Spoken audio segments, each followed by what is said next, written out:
አርዕስተ ዜና። ግብጽ በግድቡ ለደረሰብኝ ጉዳት ካሳ ይከፈለኝ አለች። በቀጣይ የአሜሪካው ፕሬዝዳንት ትራምፕ በህዳሴው ዙሪያ የያዙትን አድሏዊ አቋም በድጋሚ ገለጹ። ግብጽ በታላቁ የኢትዮጵያ ህዳሴ ግድብ ለደረሰብኝ የ38 ቢሊዮን ኪዩብ ውሃ እጦት ካሳ ይከፈለኝ ስትል ተቃውሟን ገለጸች።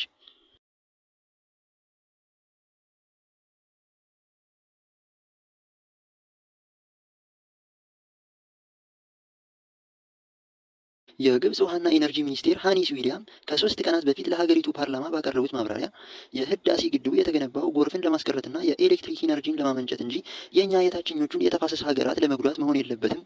ከዚህ ቀደም ከምናገኘው 55 ቢሊዮን ኪዩቢክ ውሃ በ38 ቢሊዮን ኪዩቢክ ያህል ቀንሶብናል። ለዚህ ደግሞ በኢትዮጵያ በኩል ካሳ ይገባናል የሚሉ ጠንከር ያሉ ሌሎችንም ክሶችን ለፓርላማው አሰምተዋል።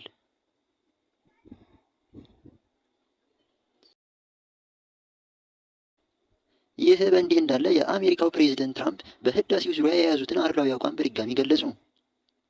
አንደኛ ዓመት የስልጣን ዘመናቸውን እያከበሩ የሚገኙት ፕሬዝደንት ትራምፕ በአንድ ዓመት ያከናወኗቸውን ስራዎች በተመለከተ መግለጫ የሰጡ ሲሆን በዚህ መግለጫቸው የህዳሴ ግድብን በተመለከተ ያደረጉት አድሏዊ ንግግር እጅግ አነጋጋሪ ሆኖ ተገኝቷል። ፕሬዝደንቱ በዛሬውና ከሰሞኑን ከተናገሯቸው አድሏዊ ንግግሮች መካከልም ኢትዮጵያ ትልቅ ግድብ አላት፣ ግድቡን ፋይናንስ ያደረግነው እኛው ነን፣ ናይል ሲባል የማውቀው ግብፅን ነው።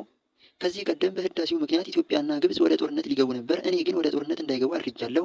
በዓለማችን ላይ 8 ጦርነቶችን አስቀርቻለሁ። ለእያንዳንዱ ጦርነት ሽልማት ይገባኝ ነበር። ይሁን እንጂ አንድም የኖቤል ሽልማት አልተሰጠኝም።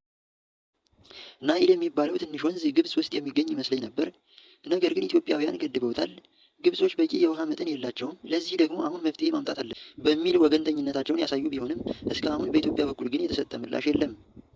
አበቃን። መልካም ጊዜ ተመኘን።